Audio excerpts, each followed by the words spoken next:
UKLO 1 year masters. No IELTS required up to 5 years visa. High visa success rate. అబ్బాయి గురించి personal గా చూసుకుంటే so మీకు ఎలా అనిపించింది అతని గేమ్ కానీ అతని బిహేవియర్ అవ్వచ్చు?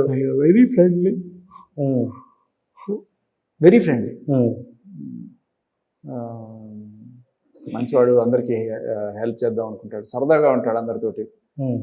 ఏదో స్ట్రాటజీలు వెళ్ళినప్పుడు కొంచెం తెలివి చూపిస్తాడు, బట్ అదర్వైజ్ అందరితో కలుపుకోలుగా ఒక మనిషి అబ్బాయి. సో అనుకున్నారా మీరు, అంటే ఈ కంటెస్టెంట్ కొంచెం ఫైనల్ దగ్గర ఉండవచ్చు? అందరూ అనుకున్నారు, అబ్బాయి విన్నర్ అవుతాడని కూడా చాలా మంది అనుకున్నారు. బట్ ఏదైనా జరగవచ్చు అంటే ఇదే కదా, అదే కదా అన్లిమిటెడ్ ట్విస్ట్ అంటే. సో చివరి దగ్గర ఉంటాను కూడా నేను అబ్బాయి ఒకళ్ళొకళ్ళు వస్తున్నాను. అది అంటే ఈ సీజన్ అంటే ఇప్పటి వరకు చూసుకుంటే ప్రతి సీజన్ కూడా జెంట్స్ విన్ అయ్యారు, విత్ ఓటీటీ అనేది పక్కన పెడితే. సో ఈసారి లేడీస్ విన్ అయ్యే అవకాశం ఉంటే బాగుందని అంటారు. సో అలాగే స్ట్రాంగ్ కంటెస్టెంట్లు కొంతమంది ఉన్నారు. మీ పర్సనల్ ఒపీనియన్ అంటే ఇప్పుడు స్ట్రాంగ్ కంటెస్టెంట్లు అబ్బాయిలు జెంట్స్లో కాకుండా లేడీస్లో అయితే ఎవరు బాగా ఆడతారు? సీత బాగా ఆడుతుంది, మంచి టఫ్నెస్ ఉంది, మంచి పాయింట్ మాట్లాడగలదు, బ్రెయిన్ షార్ప్నెస్, రెస్పాన్సిబుల్, సిన్సియర్, ఎవరికి ఎలా రెస్పాండ్ అవ్వాలి, మంచి చెడు అని తెలిసిన అమ్మాయి. లాభం నష్టం కన్నా మంచి చెడు ఎక్కువ ఆలోచిస్తుంది, అందుకని సీత. బట్ టాస్క్లో ఇప్పుడు మగవాళ్ళకి కొంచెం స్ట్రెంగ్త్ ఎక్కువ ఉంటుంది కాబట్టి నిఖిల్ కానీ నబిల్ కానీ గట్టిగా ఆడతారు. సో ఎలా ఫెయిర్ అవుతుందో చూడాలి. సో టాస్క్లో చూసుకుంటే మగవాళ్ళకి ఏమాత్రం తక్కువ లేకుండా నాకు అనిపించిన కంటెస్టెంట్ ప్రేరణ. కొంచెం ఈ మధ్య చాలా గట్టిగా ఆడడం అనేది ఎవరైనా నోరూరుస్తారు, బట్ టాస్క్లో కూడా ఒక అబ్బాయిని లాగడం అనేది అంత ఈజీ కాదు, బాగా ప్రయత్నిస్తుంది. తనని మీ విషయంలో ఎలా అనిపించింది మీకు? ప్రేరణ ఈజ్ వెరీ గుడ్ గర్ల్, నాకు మంచి ఫ్రెండ్, వెరీ ఎంతూజియాస్టిక్, చాలా షార్ప్ కూడా, చాలా నాటి, చిలిపిగా ఉంటుంది, మంచి అమ్మాయి. తను కూడా గెలిచే అవకాశం ఉంది. సో హౌస్లో వెరైటీగా ఈసారి బడ్డీలుగా పంపించారు ఇద్దరిద్దరిని, బట్ హౌస్ నుండి బయటికి మాత్రం ఒక్కొక్కరిని పంపిస్తారు. హౌస్ నుండి కూడా ఇద్దరేసి పంపిస్తే బాగుండేమో అని, అంటే 2 వీక్స్కి ఒకసారి నామినేషన్ పెట్టిన కొంచెం బాగుండేమో. అంటే 2 వీక్స్ ఫస్ట్ ఆఫ్ ఆల్ 1 వీక్లోనే వాళ్ళు ఏంటో తెలియదు కదా. అంటే బేబక్ విషయంలో అదే జరిగింది. సరే తను తెలియకుండా వంటగదిలో చేసిన చిన్న తప్పుకి వాళ్ళు నామినేషన్ చేసి సో అయిందనమాట. సో మీకు ఆ బేబక్ బాండింగ్ ఎలా? బేబక్క మంచి ఫ్రెండ్, ఇద్దరం కలిసి చూసే ఉంటారు కదా, కరాటే, కుంఫులు. ఇది కాకుండా మీరు చూడడానికి చాలా ఉన్నాయి, అన్ని వ్యూలు, దొంగ పోలీసు, ఇలా రకరకాల. అంటే నేను దొంగను అనమాట, నన్ను చెట్టుకు కట్టేసి ఉంటారు, ఎప్పుడు వచ్చి నేను చూపించలేదు మాకు అసలు. అదే మిస్టీ అలాట్. మంచి బేబక్కకి పిల్లి ఉందనే విషయం చెప్పింది నాకు. ఆ పిల్లి పేరు సింబా. అది నేను పాలు పెట్టి పిలిస్తే వచ్చేసి తాగేస్తుంది. అంటే నువ్వు పిలవక్కర్లేదు బేబక్క, ఇట్లా చెప్పినా కూడా వచ్చేసి పాలు తాగేస్తుంది. అంటే ఎందుకు అంటే సింబాలిక్, అంటే సింబా వచ్చి లిక్ చేస్తుంది. సింబాలిక్ అంటే నువ్వు ఇట్లా అంటే అది సింబాలిక్ కదా.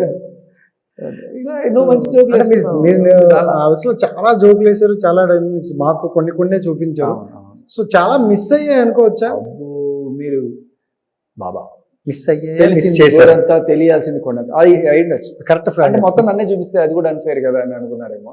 ఆలస్యానికి ఆ జోకులు అర్థం కాలేదు. బట్ మీరు వచ్చే ఒక 3 days ముందు వరకు మిమ్మల్ని చూపించలేదు అది కదా. అంటే ఓటింగ్ అనేది ఇంపార్టెంట్. సో కావాలని చేశారని అనిపించింది. సరే, ఫైనల్ బిగ్ బాస్ హౌస్ అనేది ఒక డ్రీమ్ ప్రాజెక్ట్, ఏదో వెళ్ళాలి లైఫ్లో ఏదో ఒకటి ఎంజాయ్ చేయాలంటారు. మీరు దాని నుండి ఏం నేర్చుకున్నారు? ఏం నేర్చుకున్నాను, కనబడేదంతా నిజం కాదు. All that glitters is not gold, appearance can be deceptive. మనుషుల నిజ స్వరూపాలు వేరే ఉంటాయి, బయటకు కనిపించినట్టు కాదని నేర్చుకున్నాను. Super. So Bigg Boss house పక్కన పెట్టి కొంచెం పర్సనల్ లైఫ్ అవుతుంది, ఎందుకంటే శేఖర్ భాష వర్డ్స్ చాలా వాల్యుబుల్ అని మాకు గత కొన్ని రోజులుగా చెప్తున్నారు. సో రీసెంట్గా జానీ మాస్టర్ ఇష్యూ నడుస్తుంది. మీరు వెళ్ళే ముందు అన్నారు, వెళ్ళిన తర్వాత అన్నారు, హౌస్లో కూడా అన్నారు. సో అబ్బాయిలకి ఎవరైనా అన్యాయం జరిగితే మగవాళ్ళకి నేను ఉంటా అని అన్నారు. ఈ విషయంలో, ఈ కేసులో మీకు తెలిసినంత వరకు ఏంటి? అంటే నేను చూసిన చాలా తక్కువ. ఇప్పుడు ఇలా విలేకరులు వచ్చి నాతో మాట్లాడుతూ అడిగినప్పుడు తర్వాత ఆఫ్ ద కెమెరా నేను అడుగుకొని తెలుసుకోవడం తప్ప నాకు నిజంగా వెళ్ళి తెలుసుకునేంత టైం దొరకట్లేదు, ఎందుకంటే మీరే చేసుకున్నారు టైం అంతా. సో మేబీ ఈ వీకెండ్ ఆర్ కాస్త ఊపిరి పీల్చుకునే టైం దొరికితే కాస్త ఏదైనా కనుక్కుంటా. నాకు ఇంట్రెస్టే ఏం జరిగింది నేను తెలుసుకోవాలని. సో అది ఫెయిర్ కేసా అన్ఫెయిర్ కేసా, నాలాగా అన్ఫెయిర్ ఎలిమినేషన్ లాగా అన్ఫెయిర్ కేసు పెట్టారా అనేది కూడా చూడాలి. అంటే జనరల్గా బిఫోర్ మీకు ఇంతకుముందు జానీ మాస్టర్ గురించి కొంచెం తెలుసు కాబట్టి నాకు నేను విన్నదైతే ఇద్దరి గురించి కూడా పాజిటివ్గానే విన్నాను. అమ్మాయి గురించి అయినా జానీ మాస్టర్ గురించి అయినా కూడా. ఆ అమ్మాయి ఇంతకుముందు ఎవరి మీద ఎట్లాంటి కేసులు పెట్టినట్టు నేను తెలియదు, నాకు ఎక్కడ అలాంటి రికార్డ్స్ ఏం లేవు. జానీ మాస్టర్ గురించి కూడా చాలా మంచిగానే విన్నాను. కొరియోగ్రాఫర్స్ అందరూ కూడా ఆయన. So it's too early to judge. అంటే జానీ మాస్టర్ గురించి ఏంటంటే ప్రతి ఒక్కరు కొంచెం కోపం ఎక్కువ అని అంటున్నారు తప్ప అంటే ఈ టైప్ ఆఫ్ మైండ్ కాదు అని అంటున్నారు. బట్ ఈ అమ్మాయి విషయంలో చూసుకుంటే చాలా ఎవిడెన్స్ ఉన్నాయి, ఇలా ఉన్నాయి అంటున్నారు. అంటే మాకు కొంచెం అనిపించిన పాయింట్ ఏంటంటే 4-5 years నుండి జరుగుతున్న దానికి సో ఇప్పుడు వచ్చి కంప్లైంట్ పెట్టడం అది ఎంతవరకు కరెక్ట్ అని అనుకుంటాం. అందరికీ అదే డౌట్, నాకు అదే డౌట్. తీర్చుకోవాలి మనం డౌట్ అంతే, ఆవిడనే అడగాలి మనం. మీరు దిగుతారా మరి రంగంలోకి కదా? చూద్దాం, ఆయుధాలు దొరికితే దిగుతాం. సో ఇండస్ట్రీలో పెద్ద తలకాయలల్లా మీ ఆయుధాల కోసం వెయిట్ చేస్తున్నట్టున్నారు. అంత పెద్దవాడిని ఏం కాదండి. అంటే పెద్ద చిన్న అనేది పక్కన పెడితే ఆనెస్ట్గా వాయిస్ని రైజ్ చేసే ఒక మనిషి ఉండడం ఈ రోజుల్లో గ్రేట్. మనకెందుకులే ఆడికి అరమడైపోతాడు అనుకునే రోజులో సో చూద్దాం వెళ్దాం అనుకుని అంటున్నారు. అంటే ఈ కేసులో ఏమైనా ఒకసారి పరిశీలించి ముందుకెళ్ళే అవకాశం ఉందా మీరు? చూస్తానండి, కొన్ని సోర్సెస్ వస్తున్నాయి. ఒకవేళ ఆయనకి జరిగిన ఆవిడకి జరిగిన ఎవరిదైతే అన్యాయం అనిపిస్తుందో ఆవిడ తరపు నుంచి అయినా పోరాడుతాను, ఆయన తరపు నుంచి అయినా అన్యాయం అనిపిస్తే నేను మాట్లాడతాను, దాంట్లో డౌట్ లేదు. సో ఎవరిదైనా చూసుకోవాలి కాకపోతే. అండ్ ఎందుకంటే ఇప్పుడు మీరు ఆ రోజు మీ ఆపోజిట్ లాయర్ ఎవరు ఉన్నారో సో దిలీప్ శంకరా గారు, సో ఇప్పుడు తనకు కూడా పాజిటివ్గా మాట్లాడుతున్నారు. అంటే ఒకవేళ తను అటు పాజిటివ్గా మాట్లాడితే జానీ మాస్టర్ గారికి మీరు నెగిటివ్గా వెళ్తారా లేకపోతే? ఆయన మాట్లాడాను ఇంకోటి మాట్లాడాను, ఆయన మంచివాడైతే మంచిగానే మాట్లాడతాను. ఆయనకి ఈయనకి సంబంధం ఏంటి? మాట్లాడితే మాట్లాడండి, ఆయన మంచిగా మాట్లాడినా జరగమని నాకేం ఫరక పడదు. ఓకే, ఆయన మంచి అంటే మంచి అని చెప్తాను. సో ఇప్పటి వరకు అయిపోయిన జర్నీ కొంచెం ఇవన్నీ సాగేసాయి. ఈ వీక్ అంతా మేము కూడా డిస్టర్బ్ చేసాం గట్టిగా.